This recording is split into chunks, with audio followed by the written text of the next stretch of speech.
Everybody, it's Leeroy from Leeroy Gaming, and today I have a brand new Technomancer build for you. This is kind of an off-meta, kind of a fun build. It's an alternative to many of the other builds I've put out when it comes to turret play. It is all about anomaly power. It's about combining turrets with kind of missile pods and miniguns. It has really good healings per second. For single player, it actually works really, really well, because it does require you to get kill shots for one of the mechanics. It tends to lag behind a little bit in multiplayer, but if you like to play solo, especially if you're new and maybe you don't have all the big set bonuses for the Borealis Monarch set, for example, this is a really, really good alternative. It's a lot of fun to play. It can be a little slow because of the minigun turret, but it is something I highly recommend you guys check out as a fun alternative, especially if you are kind of bored of some of the other more traditional builds. As with all my videos, I'm going to have extensive timestamps for you guys below. We're going to be going over the skills, the skill tree. We're going to look at mods for both weapons and armors. And I'm also going to be showing you a full CT15 playthrough so you can get an idea of how this plays, and so that I can hopefully help you decide if this is a build for you. As always, guys, if you guys need help with your build, need help gearing up, make sure to come and join me on any of my Twitch streams. It's going to be at twitch.tv/Leeroy Gaming stream. And you can check out the schedule at twitch.tv/Leeroy Gaming stream/schedule. And of course, all that is linked below, so you can come and join me, get some free CT15 runs. I'll help you get geared up. You don't need any requirements. We have lots of fun. I still currently do it about 4 days a week, sometimes a little bit more. So with that all being said, let's go ahead and jump in and take a look at everything that is necessary for this build. All right, we're going to go ahead and start with the skills. And so the skills for this is what gives the naming of this build, the Technomancer Heavy Ordnance Build. So we start with Pain Launcher. We're going to be using Tools of Destruction. We're going to be very particularly using the minigun version of this. And then we're finally going to use our cryo turrets. So kind of like the big guns as far as abilities go. Not super mobile, but kind of flashy and fun. Those are the skills. Right now, when it comes to the skill tree, we're going to be primarily going down the Demolisher tree, but we are going to dip into the Tech Shaman.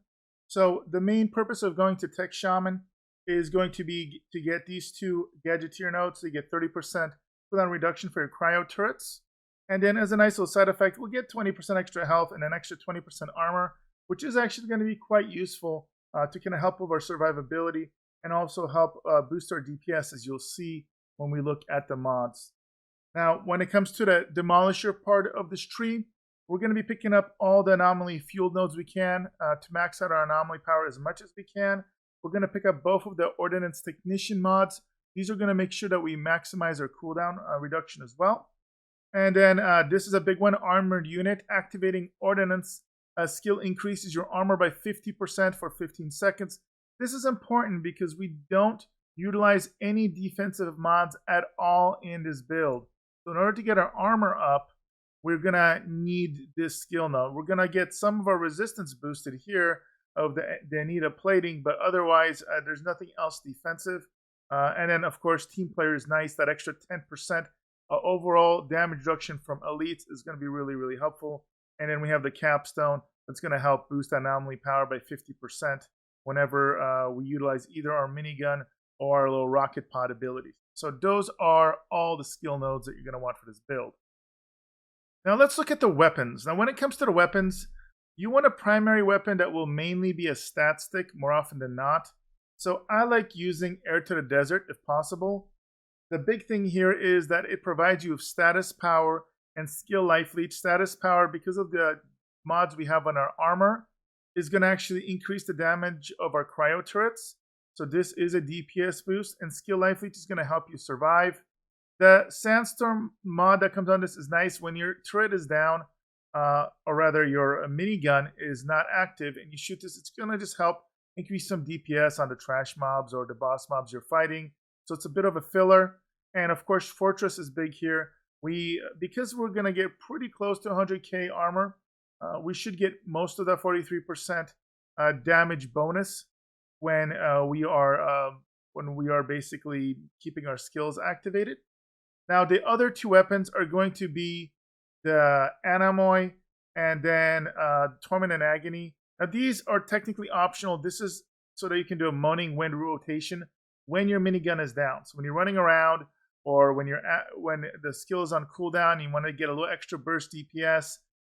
But it is not required because this build is meant to be kind of beginner to mid-level, entry-level friendly. This is something that if you get it, awesome. But if you don't have the Anomoly so you can do the Moaning winds rotation, don't worry about it. It may drop your DPS situationally, but again, we're mainly working off your skills and doing most of our damage with our turrets and then our skill rotation. So this is optional. Now I do want to mention for alternatives when it comes to your main weapon, if you don't have Air to the Desert, that's okay. Basically, the most important thing is to have any weapon with status power on it so it can boost your DPS from your turrets. And if you have the Fortress mod, that is a bonus. So, for example, if you like the Inferno Seed, you can use that. That has status power, and I just put Fortress on it. Or just fill in the blank. Pick any kind of weapon, even the Death Shield that comes with Fortress. If you don't have anything else, you can use that. Now, obviously, it doesn't have status power, but the idea is if you're just starting out, you want optimally anything where you're going to get Fortress and or status power. If you don't have Fortress, just pick whichever weapon is best for you and just make sure it has status power. And it's nice if it has skill life leech on there. But again, if you're really picking the bottom of the barrel, just make sure you have status power on there and you enjoy the gameplay. Now let's talk about the armor and the armor mods. Now, one of the goals of this build was to not require any sets, because that can be tricky. Most of the builds are going to use the Borealis Monarch set or the Torrential Downpour set. Both of those are phenomenal sets, but if you're just starting out or you don't want to use them for whatever reason, this is going to be a nice alternative. The only actual armor piece that I recommend having as a legendary is the headpiece, and you do have two options. So, Cranium of Lost Creatures, kind of, in my opinion, optimal because it comes with power assimilation. It has anomaly power, and I wish this had status power, but it doesn't. But skill life, which is not bad, and cooldown reduction is huge. So having cooldown reduction is very, very big. And then I put Anomaly Echo on there because again, you need as many ways as possible to boost your anomaly power in this build to maximize your DPS. Now, as far as priority of stats, we want anomaly power, we want cooldown reduction on all pieces if possible, and then status power would be next in line. And after that, skill life leech. Or you can just get any epic helmet and have a secondary tier 2 mod on there, or tier 1 mod that you find helpful. And just, if you can, get power simulation on it. Power simulation is kind of what you want to aim to get. Now, when it comes to the chest piece, you're going to want an epic chest piece, and you're going to want anomaly power, cooldown reduction, and status power. You want to get this rolled with Hail Shot. So this is the mod that increases your turret's damage based on your status power. So you still get the anomaly power scaling as normal, but you get a secondary status power scaling here, which is very beneficial. And then this is the one area where you could technically have a variable when it comes to your second mod. I chose Cannonade, which is a tier 3 pain launcher mod. It increases the number of rockets launched by 10. There is another alternative mod that can increase the width of the pain launcher damage, or you can get another tier 1 mod that increases the damage by X amount. I think it's like 25,000 per rocket. Any of those are fine. Again, because I'm assuming a lot of people won't have a decked out Technomancer when they're doing this, that's going to be just put in whatever your best possible mod is there if you don't have that one. And again, there's some flexibility here.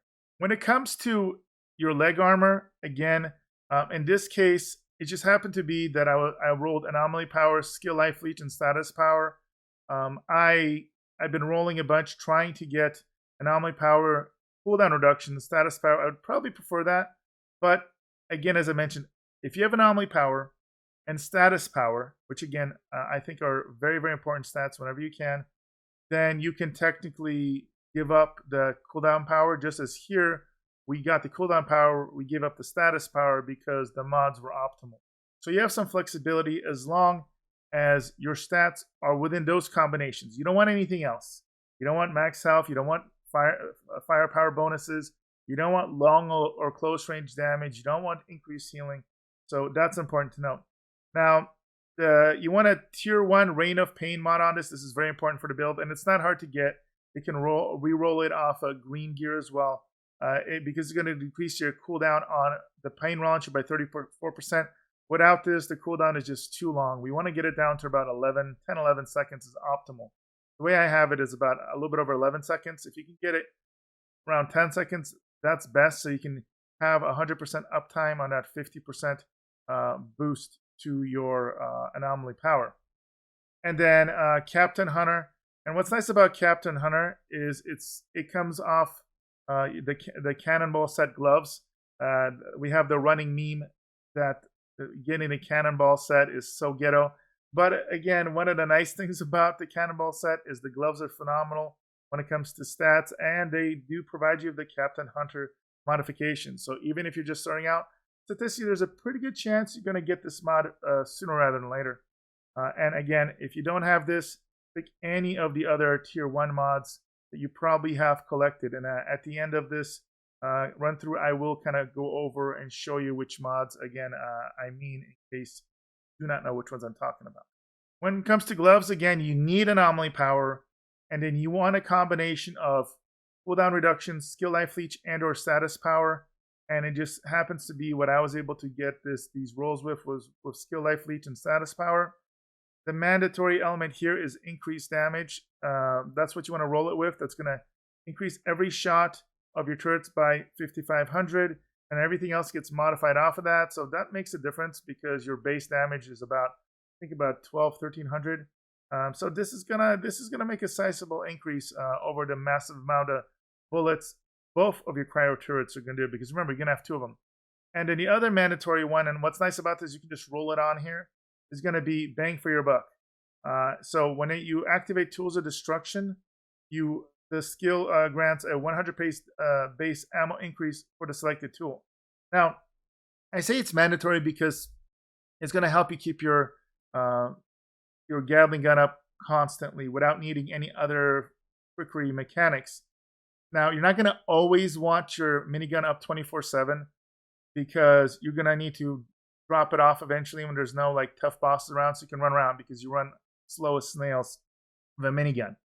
Can you make this work without this? Yes, you can, but I have found that it runs out of ammo too early more often than not. So I highly, if not say it's mandatory, I guess I could say it's just highly recommended that you use this mod. And finally, we have boots. And again, I didn't get a perfect roll for this build on this, even though it's worked out quite well to increase survivability. Again, it's got the mandatory anomaly power. It's got the status power, up DPS, and it's going to give you skill life leech to help increase survivability. And again, either one of those, if you roll with cooldown reduction, fine as well. Now the key here is going to be the Massacre mod for Tools of Destruction, because you'll notice that each enemy killed with the minigun gives you 38,000 and change anomaly power bonus for 10 seconds and stacks up to 6 times. This is why you're going to see the tactic where we're going to be basically throwing down our turrets and slaughtering all the little mini enemies with our minigun, which is going to buff up our turrets into the stratosphere, and also the minigun. And while we have that buff running, it's not unusual while you're not even paying attention, the elites get killed by your turrets. But you'll also, after you get a couple stacks of this going, you can just turn the minigun on the elite enemies to kill them as well. Now, this is also why this does fall behind a little bit when it comes to, or sometimes a lot of bit on 3-player gameplay, because if you have other people, especially like Blighted Rounds Technomancers, who are trying to get all the kill shots, if they get all your kill shots, the DPS can really suffer here. And this is why, again, I 100% recommend it for solo play, beginner to moderate difficulties levels. Now, you can clear CT15s, as you see, no problem. Gold times for a lot of the runs. But again, do note that this is a double-edged sword. It's incredibly powerful, this mod, but at the same time, it does fall behind if you can't get kill shots. And then the other optimal mod is twins. Now, I say it's mandatory when it comes to optimal play, but of course, if you're beginning, you don't have this mod. This comes off the Borealis Monarch helmet right here, which can be a little bit rare. Do note, obviously, you're going to have way more damage once you have 2 of these turrets out. When you have 1, you can still get by. You'll do okay, but you're going to want this as soon as possible, and you're going to put it on whichever piece of gear has an optimal spot or an open spot here. So maybe you end up putting it here, or maybe if you don't have Captain Hunter, you have here, and you put the other options. So that is the gear. Now, I do want to, again, as I mentioned multiple times during the armor, there are various kind of situations where if you don't have Anomaly Echo, or you don't have Cannonade, that there are some tier 1 mods that can be viable for this build, and I want to show those to you right now. Okay, so when it comes to alternative mods that you can utilize on this build, when it comes to tier 1 mods, there's one in particular that increases DPS, and that's the advanced rockets. So every rocket deals an extra 26,500 roughly more damage. And again, remember, you're going to have additional scaling of anomaly power, and you're shooting off, I don't know the exact number of rockets. I think it's around 10 or so baseline, maybe a little bit more. So again, that can definitely add up quite a bit. And it's a tier 1 mod, so it's really, really easy for you to get. That is one alternative you can utilize. And the other alternative is a tier 3 mod. So this can be a little bit more difficult, but if you happen to have it, bigger sector. So again, for your pain launcher, launched rockets cover 45% more area. This can be helpful to help you actually get hits, because the downside of the pain launcher, it's kind of hard to aim, and it tends to either overshoot or miss some enemies unless you're hitting, shooting against the big boss. So this can help out, and it is a decent alternative if you don't have one of the other kind of tier 3 mods yet. Now, I did want to throw in a quick Moaning Winds tutorial, especially for those that are new to the game. What's meant by a Moaning Winds rotation, it has everything to do with this mod that comes on the Anemoy. Its reloading creates a strong blast around you, dealing roughly 400,000 damage to enemies in a range of 8 meters, and it has an 8-second cooldown. Now, this will, of course, scale with fortress buffs, other buffs as well. So it's not unusual to do massive damage with this. The downside, of course, is it's only when you reload, but there is a trick to this. And so people will oftentimes put this on one weapon, or even both. Notice here, I have it on Torment and Agony. I chose this because it has another reload mod, the clip combustion, that helps. But here's how it basically works. Very easy. So at the beginning of the run, oftentimes people swap over, let's say to the shotgun, empty your ammo, swap back before it reloads, then swap over to your handgun. Now this handgun portion is optional. Same tactic. Now you're going to have to press it twice. Well, sometimes once, sometimes twice, depending what order you did this in. But now what you really have is you have both weapons on cooldown. You notice the little effect. That is the Moaning Winds proc. So let's say you're fighting and you've finished your abilities, and an elite's almost dead, or you have a bunch of mobs around, you want to use this. You just swap weapons really quick. Notice it procs, and then I held down my reload. It procced the second one, and I brought it back. And then you just have to pay attention to make sure you end on your primary weapon. So sometimes what will happen, you'll swap over to your handgun, and then you press your reload or swap weapon button, and it swaps you to the shotgun. If you don't pay attention, it actually reloads. Then you just got to realize you got to unload the weapon and do it again. So it takes a little bit to get used to. You can, again, use a rotation of one or both. Both obviously is much more powerful. So just show you real quick. Let's say you're fighting. You swap to one, swap to the other. Now tap one, tap two, boom, back in order. None of the other weapons actually reloaded, so they're ready to go in about 8 seconds. You can use that whenever you need, within an 8-second interval. All right, let's now talk about the skill rotation. We're going to start by dropping your 2 cryo turrets, and then you're going to use your pain launcher right away, get the buff up, and then you're going to hold down the tool instruction to activate the minigun. At that point, you want to focus fire any small mobs, any ones that have low health. You want to start killing them. You want to get as many stacks of the massacre buff. Of course, if your turrets are dropping, you need to refresh them. And the big thing is, as soon as your little rocket pod here is on cooldown, you want to use that as well. And you're going to be kind of going through the rotation like this. Now, as you kill numerous enemies, you'll notice that your turrets are just absolutely destroying enemies, which is gonna really help out. It's gonna destroy most of the elites for you as well. But of course, if you have no small units available to kill, you can turn your minigun on the enemy and you should be able to melt things. So this is, again, as I mentioned earlier, one of the problems in multiplayer. If people get your kill shots, you don't get the stack up, your damage is gonna kind of suffer there. But that's the main rotation. Now, do note that let's say there's nothing left to kill, and you still have like 142 ammo like I do now. You just gotta swap weapons, it'll drop. There you go, and make sure you swap over to the main one, then run to the next area.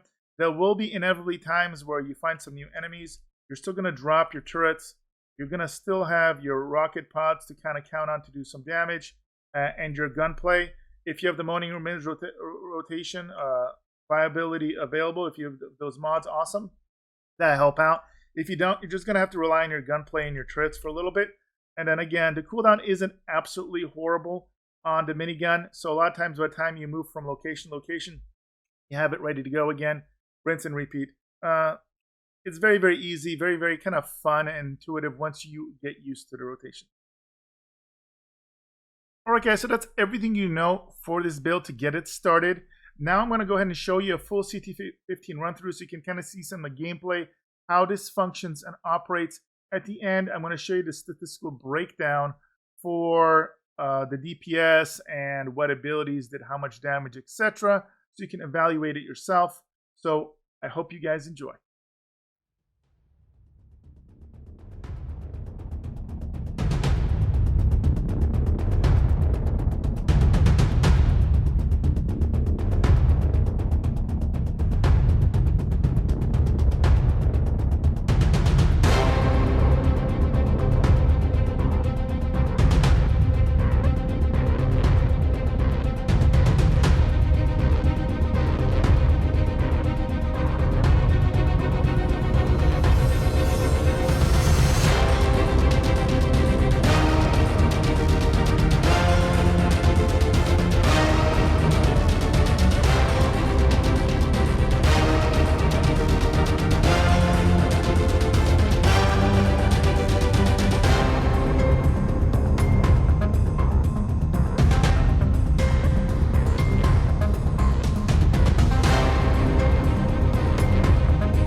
All right, guys, so if you watched this far, thank you so very much for viewing this video.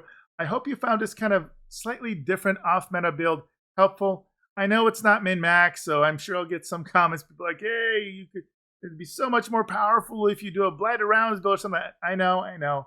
This is meant to be a little different, a little fun, and especially useful for beginner to intermediate level players.